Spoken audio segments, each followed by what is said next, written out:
Assalamualaikum warahmatullahi wabarakatuh. Salam pesona Indonesia, Sobat Jelajah Bantul. Ketemu lagi bersama saya Radi Albani. Dan pada kesempatan kali ini bersama saya hadir Kepala Dinas Pariwisata untuk berbincang bagaimana kesiapan Dinas Pariwisata untuk menyambut para wisatawan. Karena sebentar lagi kita akan sambut libur Natal tahun 2023 yang disusul dengan libur tahun baru 2024 yang kebetulan juga hari ini bersamaan dengan libur semester anak sekolah. Pak Win, sehat? Ya. Alhamdulillah sehat, Rani. Ya, berapa purnama tidak ketemu? Kayaknya satu abad kayaknya. Pak, bentar lagi Bantul panen wisatawan, ya kan? Ya. Kesiapannya gimana nih, Pak? Ya, jadi terkait libur Natal 2023 dan Tahun Baru yang juga bersamaan dengan libur semester sekolah, Dinas Pariwisata kemarin sudah melakukan beberapa kali kegiatan koordinasi, baik itu mengikuti koordinasi yang diselenggarakan oleh OPD lain, tetapi juga kita juga menyelenggarakan koordinasi dengan stakeholder yang dilakukan pada hari Senin kemarin.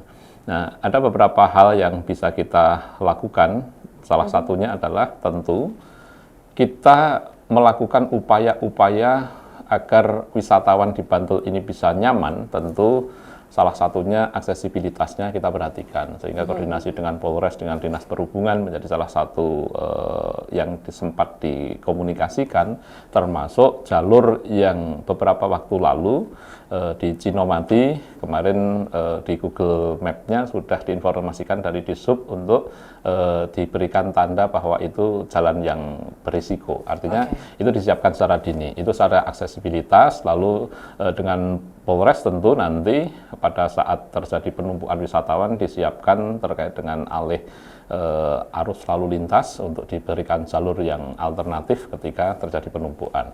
Nah, yang kedua tentu di destinasi kita menghimbau pada teman-teman pelaku wisata untuk bisa bersama-sama bagaimana menyambut wisatawan ini secara baik, baik itu dari sisi keramahannya, lingkungan kebersihannya, juga yang perlu diperhatikan adalah agar nanti jangan sampai kesan kegiatan wisata kok nutuk itu jangan sampai. Ini yang sedang dilakukan. Nah, oleh karenanya ini perlu diantisipasi, salah satunya tentu dengan cara di samping kita nanti membuat satu himbauan dengan surat edaran, kita juga melakukan upaya untuk bersosialisasi lewat kelompok-kelompok yang ini secara maraton dilakukan oleh teman-teman tim untuk melakukan sosialisasi itu. Pada prinsipnya menghindari nutuk itu adalah dipastikan harga kalau wajar dan tidak dinaikkan itu tidak ada persoalan, tetapi ketika ada kenaikan tolong itu ditulis. Jadi entah itu parkir, entah itu harga makanan dan sebagainya itu ditulis. Sehingga kan opsinya kan nutuk itu kan ketika harga wajarnya berapa, lalu ketika harganya berubah bahkan cukup mahal tanpa informasi. Kalau sudah dikasih informasi kan intinya pilihan. Transparansi Transparansi. Jadi kalau mau diambil ya silahkan, kalau mau harganya segini, kalau tidak ya nggak usah dibeli, kan kira-kira itu, termasuk tempat parkir dan sebagainya. Karena sebagian tempat parkir ini tidak dipersiapkan oleh kelompok pengelola yang berkoordinasi secara langsung dengan Dinas Perhubungan, tetapi ada kelompok-kelompok bahasanya itu adalah tempat masyarakat yang bisa dipakai untuk penitipan. Nah, ini kan kadang-kadang kan pemberlakuannya berbeda, walaupun dari aspek ini yang penting tadi adalah transparansi. Yang ketiga tentunya himbauan terkait dengan bahwa musim hujan yang sekarang sampai hari ini itu belum cukup ada intensitas hujan cukup tinggi. Padahal Bantul itu kalau ada intensitas hujan cukup tinggi di awal, tumpukan sampah pasti banyak. Nah, sampah yang di sungai ini masuk laut dan nanti terkirim ke pantai, ini tumpukannya cukup banyak. Nah, yang kedua memang di sisi timur dan sisi barat, Bantul itu punya daerah pegunungan. Ini yang juga ada potensi untuk ada longsor itu memungkinkan, walaupun kejadian-kejadian yang ada terantisipasi dan terdeteksi oleh teman-teman pengelola maupun dari dinas yang bertanggung jawab terkait dengan keselamatan di evakuasi dan sebagainya. Jadi antisipasi dini sudah kita lakukan dengan berbagai informasi yang ada. Mudah-mudahan datang di Bantul dalam keadaan senang dan selalu nanti Bantul itu ngangen. Pulang bawa kenangan ya Pak ya. Ya. Dan biasanya nih jokesnya teman-teman kan kalau musim liburan orang Jogja itu nggak kebagian parkir. Ya. Termasuk Bantul ini kayaknya nanti juga mulai orang sudah meluap ke Bantul juga ya Iya. Pak, melebar ke Bantul ini para wisatawan. Nah, kalau diprediksikan potensi lonjakan di Bantul itu di titik-titik mana saja Pak? Iya. Jadi potensi lonjakan terutama yang tinggi tetap masih wisata yang menjadi idola para wisatawan dari berbagai daerah itu kalau pantai masih Parangtritis saya kira. Oke. Jadi Parangtritis itu tetap menjadi top of mind-nya pariwisata di daerah Yogyakarta. Lalu mudah-mudahan di Mangunan, karena Mangunan sejak COVID mengalami sedikit penurunan atau cukup banyak penurunan, sehingga artinya ini belum bisa pulih sebelum pandemi. Nah tentu ini harapannya adalah di tahun baru ini atau di Nataru 23 dan tahun baru 2024 kunjungan di sana relatif tinggi karena Mangunan beberapa tempat memang dilakukan pembenahan, ada destinasi-destinasi yang dipoles sehingga harapannya datang tahun lalu atau 2 tahun lalu bahkan 5 tahun lalu datang sekarang ada sesuatu yang bisa dilihat yang baru. Sehingga ya ini yang diharapkan. Lalu titik yang lain adalah di beberapa destinasi, baik itu yang dikelola oleh masyarakat dalam bentuk CBT, misalnya ada di Piungan, ada di Imogiri, ada di daerah Banguntapan, khususnya di Jagalan, lalu beberapa tempat lainnya termasuk di kawasan sisi barat maupun di daerah Serandaan, Pandak, dan Pajangan ini juga punya potensi ada tambahan wisatawan. Nah, yang perlu menjadi perhatian juga adalah biasanya di wahana permainan yang disiapkan oleh swasta, Bantul ada Kid Fun misalnya, Kid Fun itu cukup tinggi nanti kunjungan terutama untuk anak sekolah ini biasanya nanti menjadi cukup lumayan banyak, bahkan kalau di permainan wisata buatan ini cukup tinggi, termasuk di Galaxy, lalu di Waterboom di Jalan Parangtritis ini juga punya potensi ada lonjakan, sekalipun semua bahkan ini kalau kita cermati informasi kemarin dari salah satu pejabat provinsi diprediksi untuk Nataru 23 dan 2024 ini adalah Bantul mempunyai peluang menjadi salah satu tujuan wisata yang menyedot wisatawan cukup besar di DIY. Wow. Jadi kalau liburan ini nanti datangnya ke daerah Yogyakarta, hampir Bantul menjadi salah satu yang dikunjungi utama. Ini yang informasi salah satu pejabat di daerah Yogyakarta. Nah, mudah-mudahan ini terkabul karena ini ini bagi teman-teman pelaku wisata biar mendapatkan tutup tahun yang menggembirakan. Ya lumayan lah. Lumayan lah. Kabar baik lah. Semoga bukan angin surga. Iya, mudah-mudahan. Terus kalau prediksinya sendiri naik berapa persen nih Pak untuk tahun ini? Kalau dibandingkan dari tahun lalu ke tahun ini, mudah-mudahan ada kenaikan lah sampai kurang lebih prediksi saya di 20-30% dibandingkan tahun lalu. Tetapi kalau dibandingkan dari hari biasa, liburan ini bisa jadi naik di angka 200-300%. Jadi kalau misalnya kita catat saja harian kita, misalnya sehari itu di Bantul ada wisatawan kurang lebih 6.000, ya harapan saya paling tidak di Bantul ya 20-an ribu lah di Bantul.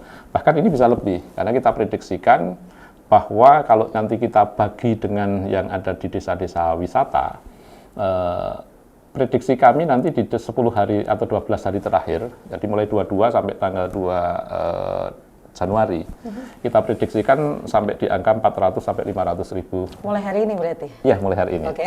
Mulai hari ini, karena kita lihat kemarin data kemarin hari Kamis saja, pengunjung yang biasanya ini sudah ada kenaikan kurang lebih 15 sampai 20%. Jadi Parangtritis itu kalau hari biasa itu malah kemarin biasanya hanya sekitar 2-3 ribu, kemarin 6 ribu sekian. Terus lalu kalau yang di Samas masih sekitar atau di Blok Barat itu agak sedikit stagnan, jadi di bawah 1.000. Artinya di sisi timur menaik justru malah hampir 3 kali lipat, tetapi di sisi yang lain stagnan. Lalu di beberapa desa wisata juga masih di rata-rata. Tetapi harapan saya mulai hari ini, bahkan mulai besok yang cukup ramai sampai nanti di libur anak sekolah, mudah-mudahan intensitasnya cukup tinggi. Oke, apa ini karena pengaruh JJLS sudah mulai operasional Bapak? Sehingga selatan kemudian menjadi pintu gerbang masuknya Jogja gitu? Kalau kita, saya kalau berpendapat untuk yang JJLS terkait terutama sejak dibuka jembatan Kretek 2, Ini saya kira potensinya memang ada daya tariknya tersendiri. Karena faktanya beberapa wisatawan banyak yang lalu wisatanya perlu melewati situ. Sekalipun misalnya ke Parangtritis, untuk pulangnya juga bagaimana lewat di sana, lewat Jalan Bantul. Sebaliknya yang dari barat pun mau pulang pun kadang-kadang harus lewat situ. Artinya apa? Ini ada pengaruhnya JJLS dan Jembatan Kretek 2. Nah, tentu nanti ketika Kelok 18 dan Jembatan Serandaan 3 ini terbangun, saya kira tahun 2024 akhir atau 2025, Bantul harus lebih siap lagi untuk mempersiapkan berbagai hal, atau tahun depan, terutama Natal tahun depan, ini harus ekstra karena menurut saya nanti berarti Jembatan Serandaan 3 dan juga Kelok 18 ini masih menjadi salah satu yang akan menjadi idola untuk bisa mencoba trek baru, saya kira. Nah, ini yang perlu diwaspadai oleh semua pihak. Yang penting pelayanan kepariwisataan harus ditingkatkan. Bagaimanapun orang datang ke Bantul jangan kapok. Siap, Pak. Kalau setiap musim liburan gitu kan, menjadi PR adalah ketika di TPR terjadi penumpukan. Nah, ini armada yang diterjunkan pasti ekstra ini tuh tahun ini ya Pak ya? Iya, jadi rata-rata per hari kita di semua objek retribusi kita ada di 8 titik. Kita menambah kurang lebih per hari 70 sampai 80 orang ini yang untuk bertugas mengawal pengawalan di situ. Belum nanti yang ditambah dengan posko, karena posko di Parangtritis ini menjadi salah satu pusat yang diperhatikan karena tumpukan wisatawan biasanya di TPR Induk Parangtritis. Sehingga di sana memang ada posko gabungan yang melibatkan TNI, Polri, lalu ada bahkan Saka Pariwisata pun nanti juga akan masuk di sana, Saka Bayangkari juga masuk, dan ada beberapa kelompok masyarakat dari Sadap, dari Parangtritis yang punya kelompok-kelompok yang pengen membantu di sana, Paksikaton, biasanya ikut ada di sana.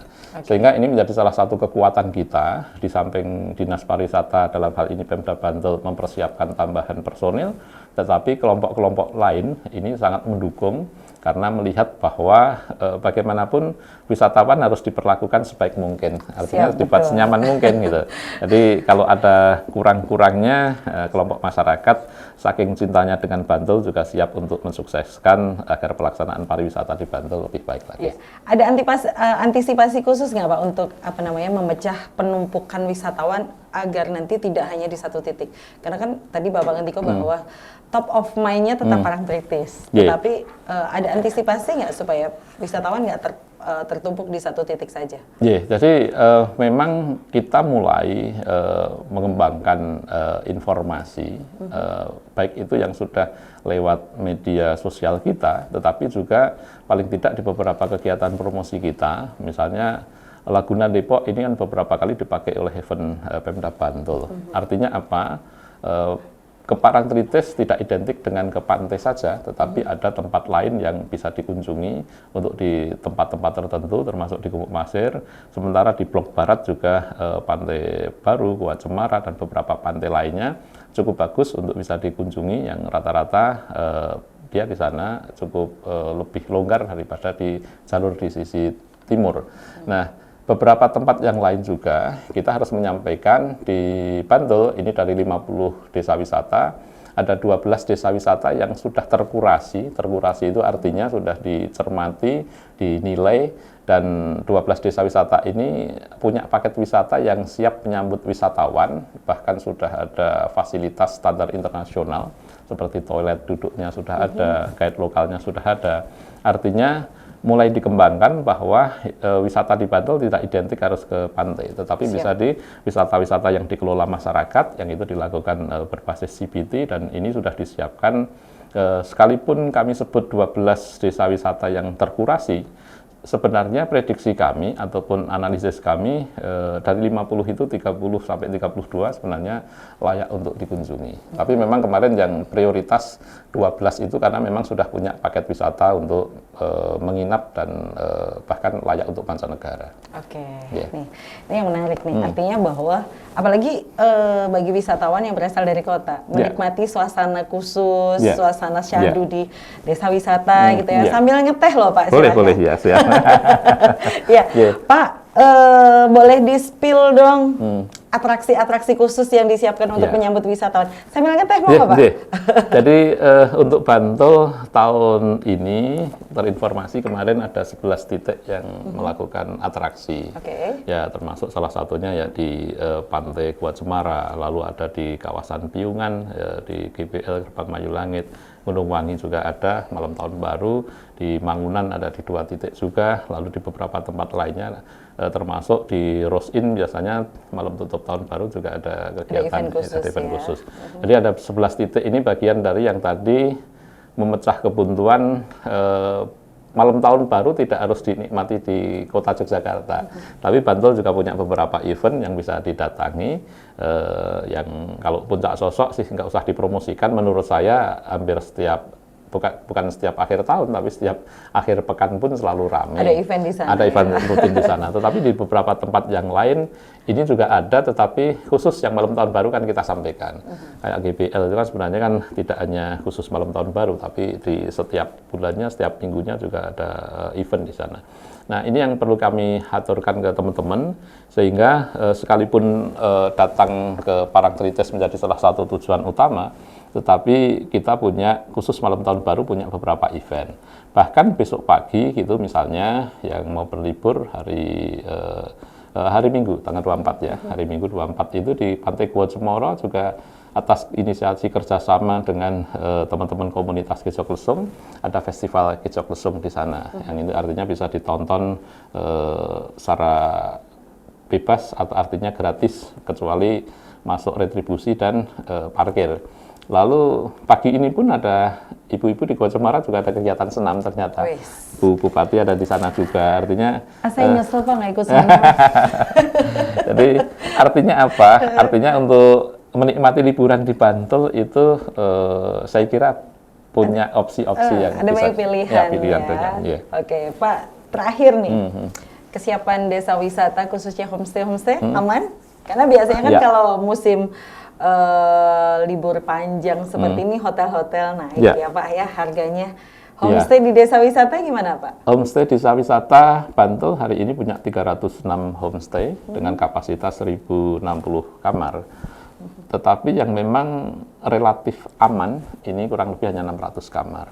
Sehingga memang dari 1060 kamar itu belum semuanya ready di setiap saat. Oke. Ada yang ketika ada paketnya laku, dia disiapkan dan bisa ditempati.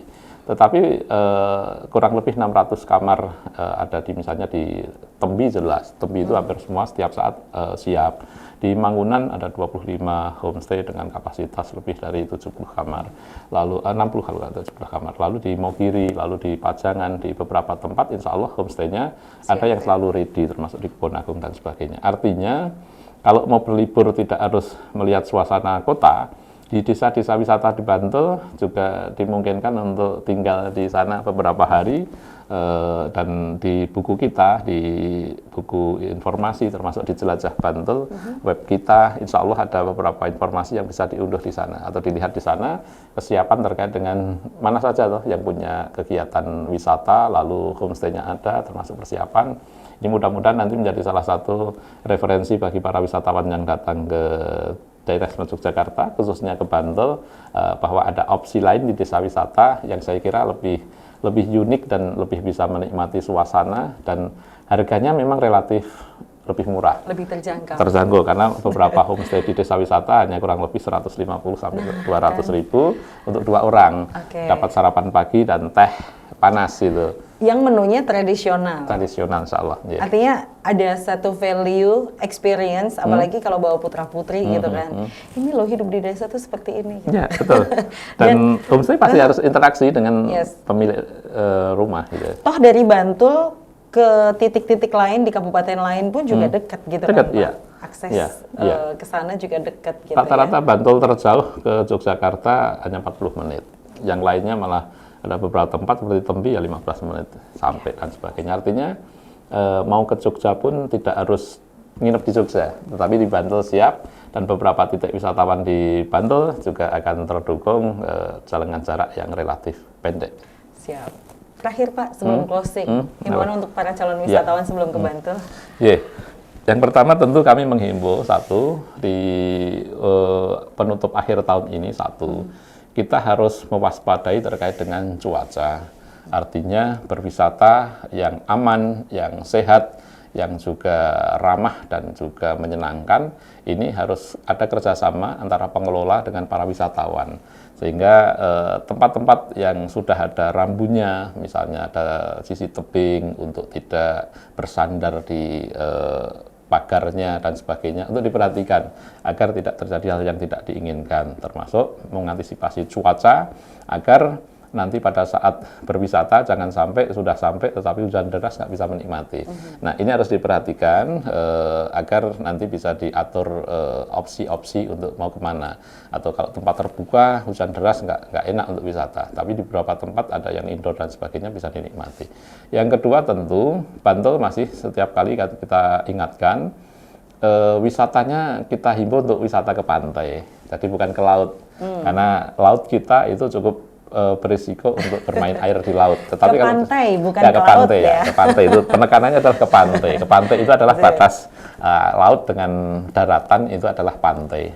Sehingga andai kata kena air sedikit atau kena ombak yang di bawah lutut pun insya Allah masih aman.